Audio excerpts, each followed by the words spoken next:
मुझे एक बार को पाषाण मान करके तुमने सेवा कर दी, मैं स्वीकार कर लूंगा, लेकिन यदि मेरे किसी अनन्य भक्त का तुमने अपराध कर दिया तो मैं चाकर के भी तुमको दर्शन नहीं दूंगा। वृंदावन के एक संत, वे एक बहुत बड़े व्यापारी थे, सावधानी से सुनिएगा। लेकिन वृंदावन आकर के कथा भागवत श्रवण करने के बाद में ऐसा संतत्व जीवन में आया कि सब परित्याग करके उन्होंने सन्यास ग्रहण कर लिया।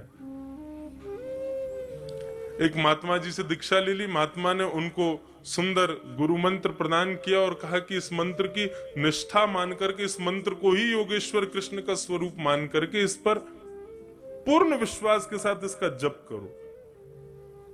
ठीक है।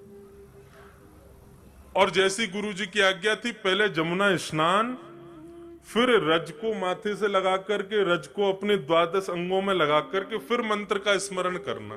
ठीक है, सावधानी से सुनना।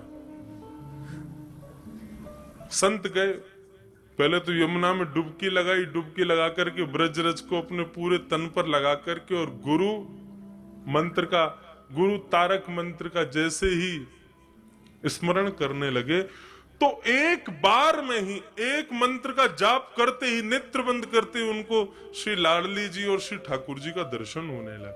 तो एक बार नहीं हुआ है।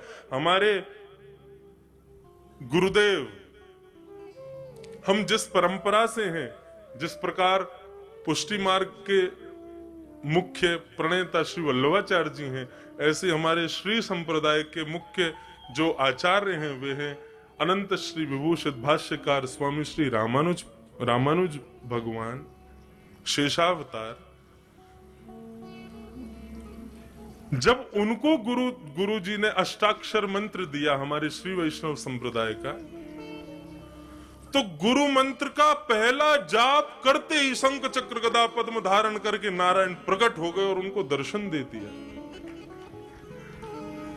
भक्तमाल में वर्णन है कि गुरु मंत्र का, वैसे तो शास्त्र आज्ञा करते हैं गुरु मंत्र किसी को सुनाना नहीं चाहिए, लेकिन जैसे ही श्री रामानुजाचार्य जी ने पहला अष्टाक्षर मंत्र गाया और पहला मंत्र का उद्बोधन करते ही नारायण प्रकट हो गए, तो उनको प्रणाम करना भी भूल गए।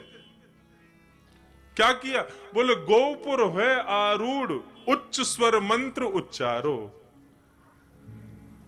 हमारे श्री वैष्णव संप्रदाय में जो दक्षिण में मंदिर होते हैं उनके बड़े ऊंचे ऊंचे गोपुर होते हैं। आप लोग तिरुपति जाओ, श्रीरंगम जाओ, श्रीरंगम का गोपुर तो महाराज किलोमीटरों दूर से दिखाई देता है। तो जैसे ही रामानुजाचार्य भगवान ने श्री नारायण प्रभु के दर्शन किए तो प्रणाम भी नहीं किया, दौड़े हैं और सीधे गोपुर के ऊपर खड़े होकर के अष्टाक्षर मंत्र को जोर जोर से चिल्लाने लगे, गाने लगे। आचार्यों ने कहा, बोले अपराध कर रहे हो, गुरु मंत्र को खुले में गा रहे हो। तो रामानुजाचार्य जी कह रहे हैं, जिस मंत्र का एक बार उच्चारण करने से नारायण दर्शन दे दे, ऐसे मंत्र को गुप्त नहीं रखूंगा मैं तो सबको सुना दूंगा ताकि सबको दर्शन हो जाए। कैसा भाव रामानुजाचार्य जी का। अभी दिसंबर में पूज्य मलुक पीठ वाले महाराज जी ने भक्तमाल की कथा अपने निवास पर गुरुदेव के स्मृति में की, तब उन्होंने श्री रामानुजाचार्य जी के प्रसंग में ये भाव सुनाया। मन को इतना भाया कि आज तक कम से कम नहीं तो ज्यादा से ज्यादा नहीं तो 10-12 हजार मालाएं तो अष्टाक्षर मंत्र की कर ली होंगी, लेकिन हमको दर्शन नहीं हुए। तो वे क्या कह रहे हैं, बोले कि इतने विश्वास से गुरु मंत्र का उन्होंने उच्चारण किया कि नारायण एक बार में ही प्रकट हो गए। गुरु मंत्र में इतनी सामर्थ्य। तो वृंदावन के उस भक्त को गुरु तारक मंत्र दिया, वो कहा इसका जाप करो।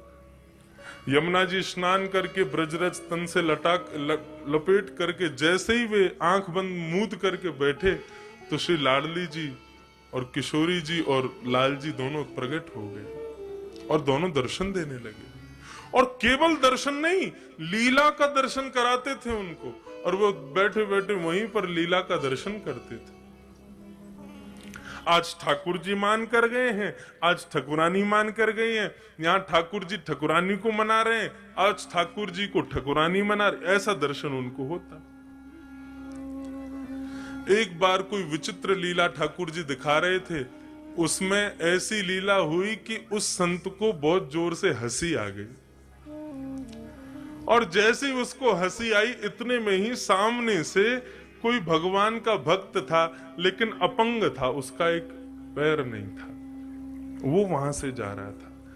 अब जैसे ही उसका वहां आना हुआ, इनका जोर से हंसना हुआ, इसकी हंसी को सुनकर के उन्होंने विचार किया कि मेरे इस दुर्बलता पर ये हंस रहे, मेरी अपंगता पर हंस रहे।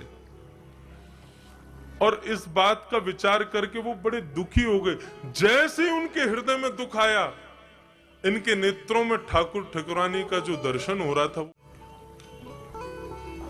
इन्होंने नेत्र खोले, पुनः यमुना जल से अपना मुख धोया, पुनः ब्रजरज लपेट के फिर से गुरु तारक मंत्र का उच्चारण किया, लेकिन अब ठाकुर जी बुलाने से भी नहीं आ रहे, बार बार अदृश्य अदृश्य अदृश्य हो रहे। दौड़े अपने गुरुदेव के पास और जाकर के चरण पकड़ लिए, रुदन करने लगे, बोले जय जय, मुझसे कोई बहुत बड़ी भूल हो गई, ठाकुर जी का दर्शन नहीं हो रहा मेरे को, मैं कैसे जीऊंगा उनके दर्शन के बिना। उन्होंने पूरा पूछा, क्या हुआ तुमसे, कोई अपराध तो नहीं हो गया? बोले मैं अपराध कहां कर सकता हूं प्रभु। बोले सच सच बताओ, जब तुमने नेत्र खोले, ठाकुर जी का दर्शन अंतर ध्यान हुआ, नेत्र खोलती आसपास क्या वातावरण था? बोले वातावरण तो कुछ नहीं था, लेकिन हाँ एक थोड़ी सी दूर पर मैंने एक महात्मा को जाते हुए, भक्त को जाते हुए देखा। बोले वो भक्त कैसा था? बोले एक पांव नहीं था उनका। गुरु समझ गए। बोले देखो, तुमने तो भाव से ही अपने भाव को स्थापित किया होगा, लेकिन उनको ऐसा लग गया कि तुम जो हंसे हो वो उनकी अपंगता पर हंसे। ओ बेटा, भगवत अपराध से तो मुक्त हो जाओगे, लेकिन भगवत भक्त अपराध से भगवान कभी मुक्त नहीं करते। अपना मान टले टल जाए, पर भक्त का मान न टलते देखा। गुरुजी आज्ञा करो, मैं क्या करूं? बोले वृंदावन में जितने भी साधक महापुरुष हैं, सबका भंडारा कराओ और सबको दक्षिणा दे करके, सबके चरणों में दंडवत प्रणाम करके सबसे क्षमा मांगो। जिससे तुमने अपराध नहीं भी किया उससे भी क्षमा मांगो। क्षमा में इतनी सामर्थ है कि ठाकुर जी पुनः प्रकट होकर दर्शन दे देंगे। उन्होंने वही किया, सबको प्रणाम किया, सबको बंधुओं क्षमा। हमारे पूज्य नाना जी क्षमा का इतना सुंदर भाव बताते थे। वो एक बार मुझे बता रहे थे, बोले लाला, जब नाना जी विद्यालय में पढ़ते थे तो बता रहे थे, बोले मैं छोटा सा था और नाना जी की माता जी, हमारी पर नानी हुई नाना की माता जी, तो पर नानी ऐसी कुछ भाव रहा होगा। तो नाना जी की माता जी बीमार हो गई, तो नाना जी के मामा जी ने आकर के गुरुदेव को बताया, बोले कि एक किशन लाल की माता जी बीमार हो गई हैं गुरुजी, लेकिन हम पर इतना धन नहीं है, क्या करें कैसे करें, आप बस प्रार्थना करो ठाकुर जी से वो जल्दी स्वस्थ हो जाएं। नाना जी बोले लाला मैं इतना विचलित है गयो, इतना दुखी है गयो कि क्या करूं। तभी बोले हमारे गुरुकुल में एक संत रहते थे, उनके चरणों में जाकर के मैंने प्रणाम करके ये भाव बताया। तो उन संत ने कहा, परमहंस जी, उन्होंने कहा कि बेटा एक काम करो, जितने भी विद्यालय में बच्चे हैं, जितने भी विद्यालय में प्राचार्य आचार्य हैं, जितने भी विद्यालय में कार्यकर्ता हैं, रोज सुबह दोपहर शाम सबको दंडवत लेट करके प्रणाम किया करो। वो गुरुजी सबको प्रणाम करना है? बोला हाँ सबको करो। तो हमारे नाना जी बोले प्राचार्यों को कर लेंगे, कार्यकर्ताओं को कर लेंगे, लेकिन इन बालकों को करने में शर्म आएगी हमको, ये तो हमारे संग पढ़ते हैं। और गुरुजी इनमें से कई तो ऐसे हैं जिनसे हमारी एक आंख नहीं बनती, उनको क्या करें? गुरुजी बोले उनको तो और ज्यादा श्रद्धा से प्रणाम करना, हमने आज्ञा कर दी, अब ये काम शुरू कर दो। नाना जी बताते, बोले मैं सबको प्रणाम करता, जिनसे मेरी बनती नहीं थी ना उनको मुंह फेर के प्रणाम करता, लेकिन करता जरूर था।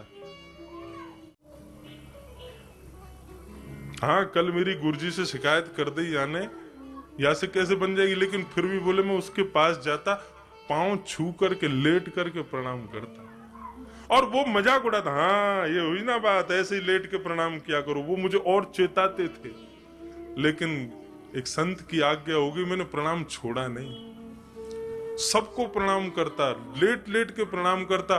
बोले लाला, एक दिन, 2 दिन, 3 दिन बीत गए, चौथे दिन से जो मुझसे ईर्ष्या करते थे ना, उनके हृदय में भी ऐसी ऐसी दया आ गई कि जब मैं प्रणाम करता तो वो भी हाथ उठा, अरे भैया बस अब तू, क्योंकि सुबह भी करते, शाम को भी करते, दोपहर में भी करते, रात में सोने से पहले भी करते।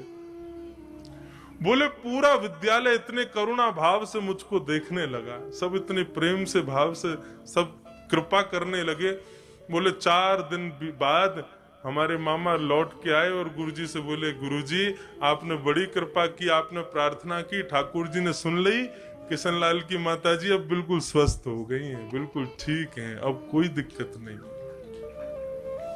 तो नाना जी कहते कि क्षमा में इतनी सामर्थ्य, उन लोगों ने मुझे क्षमा कर दिया और मेरे प्रणाम करने से मैंने उनको क्षमा कर दिया। क्षमा के भाव से इतना बड़ा प्रभाव। क्षमा बड़े को चाहिए। धर्म के 10 लक्षणों में एक लक्षण है क्षमा।